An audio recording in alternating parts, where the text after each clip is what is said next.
అనేక విషయాలు చెప్పారు. మేము వారిని కోరుతా ఉన్నాం,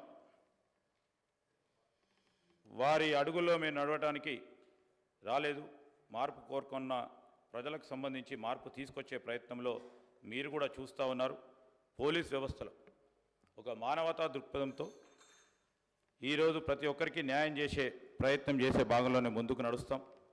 మీరు చెప్పిన అన్ని అంశాలను కూడా ఏదైతే సివిల్ రైట్స్కి సంబంధించి, అదేవిధంగా పోలీసులు సంబంధించి కొన్ని ప్రాంతాల్లో వారి అధికారాలను ఉపయోగించుకొని ఇబ్బంది పెడతా ఉన్నారని చెప్పడం జరిగింది.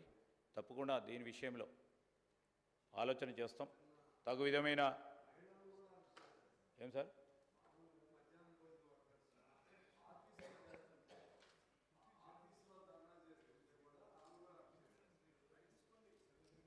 డెఫినెట్లీ ఎగ్జామిన్ చేస్తాం సార్, డెఫినెట్లీ అది ఎగ్జామిన్ చేస్తాం.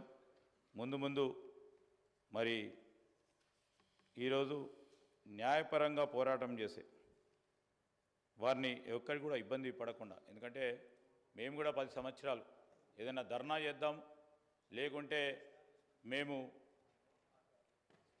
ప్రభుత్వ పరంగా ఉన్న పాలసీ విధానాలపై ప్రజల తరఫున గొంతు విప్పుదాం అంటే రాత్రి అరెస్ట్ చేసేవారు అధ్యక్ష.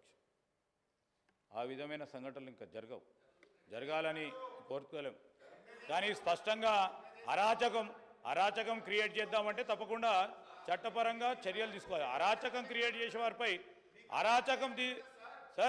అరాచకంగా ప్రవర్తించే వారిపైన ఏం చేయమంటారు సార్? ఈరోజు భావస్వేచ్ఛ గురించి మాట్లాడారు. భావస్వేచ్ఛ ఇచ్చే ప్రయత్నంలో ఎక్కడ కూడా వెనుకబడం. అరాచకం క్రియేట్ చేస్తామంటే ఎట్లా అధ్యక్ష? లా అండ్ ఆర్డర్ ఉంటుందా? అసలు లా అండ్ ఆర్డర్ ఉంటుంది ఎక్కడన్నా?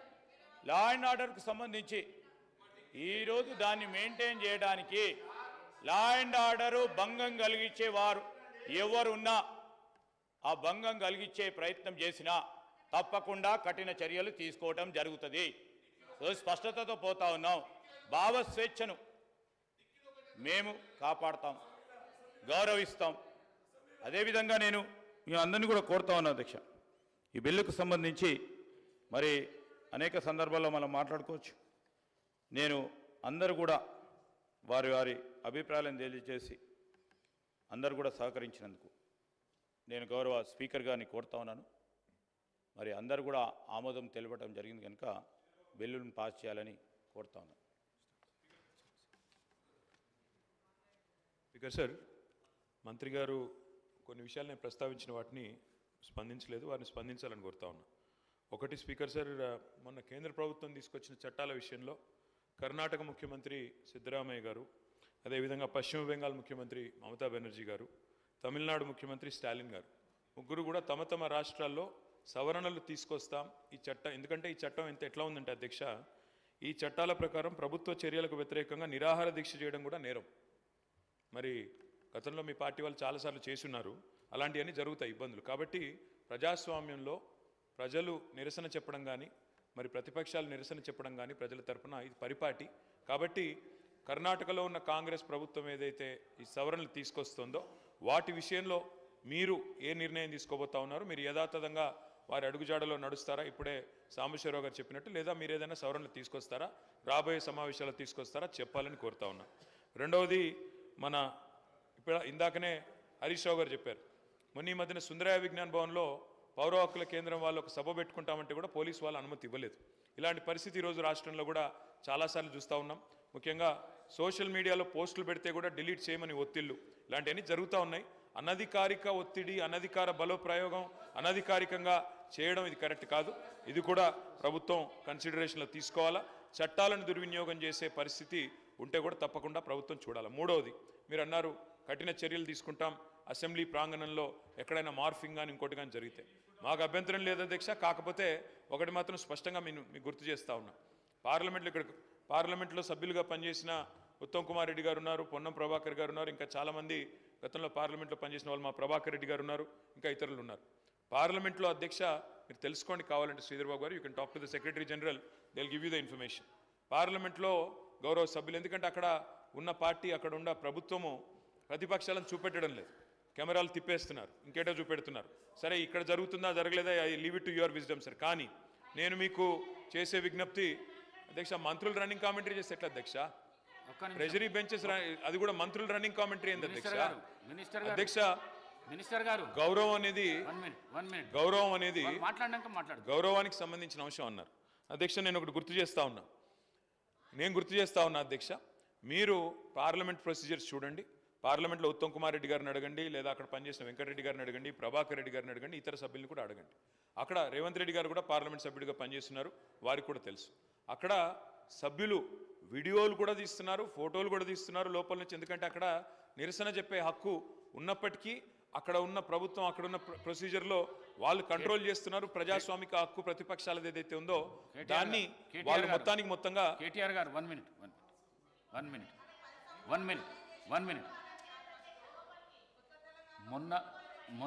మొన్న హాల్లో తీసిన వీడియో ఏదైతున్నదో మీకు మేము పంపిస్తాము. ఎంత దుర్మార్గపు చర్య, ఎంత దుశ్చర్యకు చర్య.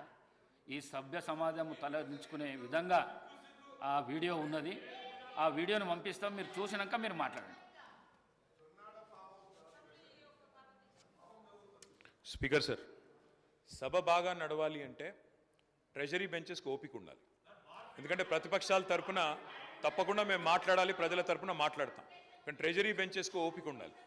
ఇవాళ ఫ్రస్ట్రేషన్ ఎవరికుందో కనబడతా ఉంది మేడం. ఎందుకంటే ఇక్కడ ఏం మాట్లాడకుండా కూర్చున్న మా అక్కల మీద నోటికొచ్చినట్టు మాట్లాడింది ఎవరో చూసాం, నోటికొచ్చినట్టు నోరు పారేసుకున్నది ఎవరో చూసాం. ఆ తర్వాత కూడా మేము ఇక్కడ నుంచి పోయిన తర్వాత కూడా నోటికొచ్చినట్టు మళ్ళీ దూషించింది ఎవరో చూసాము. ముందేమో అక్కలు ముంచుతారన్నారు, ఆ తర్వాతనేమో అక్కలను మేము ముంచుతామని మాట్లాడింది. 5 నిమిషాల్లో ఊసర వెళ్ళి రంగులు మార్చింది. మినిస్టర్ గారు సబ్జెక్ట్ మాట్లాడండి, డివియేషన్ కాకండి.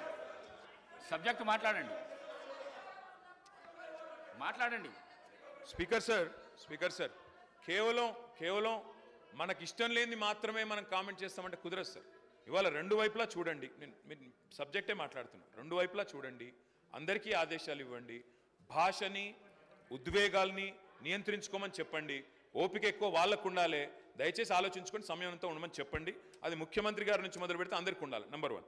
నంబర్ 2 అధ్యక్ష, పోలీస్ వాళ్ళు ఈ మధ్యన సుందరయ్య విజ్ఞాన కేంద్రంలో పౌర హక్కుల సంఘం వాళ్ళు మీటింగ్ పెట్టుకుంటామంటే ఆ విషయంలో వారు మరి ఏ చట్టం పెట్టుకుని వాళ్ళు నిరాకరించారో తెలియదు, వాళ్ళు బాధపడతా ఉన్నారు. దయచేసి ఇలాంటి సంఘటనలు పునరావృతం కాకుండా చూడండి. అధ్యక్ష, ఇప్పుడే మంత్రి గారు మాట్లాడుతూ ఒక ఆధునికమైన హైకోర్టు కడతామని చెప్పారు. అధ్యక్ష, అధ్యక్ష ఈ రన్నింగ్ కామెంటరీ మంత్రులు చేయడమేంటి సార్? ఇది ఎక్కడ చూడలేదు నేను. అధ్యక్ష, ఇంకొక మాట అధ్యక్ష, హైకోర్టు భవనం ఆధునికంగా కడతామన్నారు. We welcome it. కాకపోతే అధ్యక్ష, ప్రొఫెసర్ జయశంకర్ వ్యవసాయ విశ్వవిద్యాలయ విద్యార్థులు ఒకరోజు కాదు అధ్యక్ష, దాదాపు 100 రోజులు తమ వ్యవసాయ విశ్వవిద్యాలయ భూములు తీసుకోవద్దు, మా భూముల్లో కాకుండా ఇంకెక్కడైనా కట్టండి హైకోర్టు అని చెప్పి వారు ఆందోళన కూడా చేశారు. నేను రాష్ట్ర ప్రభుత్వ దృష్టికి తీసుకొని వస్తా ఉన్నా. వ్యవసాయ విశ్వవిద్యాలయంలో జరగాల్సింది పరిశోధనలు, వ్యవసాయ విశ్వవిద్యాలయంలో జరగాల్సింది సాంకేతికపరమైన ఆలోచనలు. దానికి భూమి కూడా అవసరం సార్, ఎందుకంటే అక్కడ ఫీల్డ్ ఎక్స్పెరిమెంట్స్ చేయాలి. ఆ ఫీల్డ్ ఎక్స్పెరిమెంట్స్ నుంచి వచ్చే రీసెర్చ్ డెవలప్మెంట్ ద్వారానే కొత్త వంగడాలు కానీ కొత్త ఆలోచనలు కానీ రైతాంగానికి, వ్యవసాయానికి, రాష్ట్రానికి ఉపయోగపడే విధంగా చేయాలి. కాబట్టి దయచేసి నేను ప్రభుత్వానికి కోరేది, వ్యవసాయ విశ్వవిద్యాలయ భూములు తీసుకొని హైకోర్టులో 100 ఎకరాలు కేటాయిస్తామనే ఆలోచన ఏదైతే ఉందో దయచేసి దాన్ని విరమించుకోండి. అక్కడ విద్యార్థులు ఆందోళన చేస్తూ ఉన్నారు, అక్కడి శాస్త్రవేత్తలు ఆందోళన చేస్తూ ఉన్నారు, అక్కడి యూనివర్సిటీ ప్రొఫెసర్లు ఆందోళన చేస్తూ ఉన్నారు. అక్కడి వారందరూ కూడా ఆందోళన చేస్తున్న నేపథ్యంలో ప్రొఫెసర్ జయశంకర్ వ్యవసాయ విశ్వవిద్యాలయ విద్యార్థుల ఆందోళనను దృష్టిలో పెట్టుకొని వారు విరమించుకోవాలా ప్రతిపాదన మరో చోట హైకోర్టు ప్రతిపాదించాలని కోరుతాం. మినిస్టర్ గారు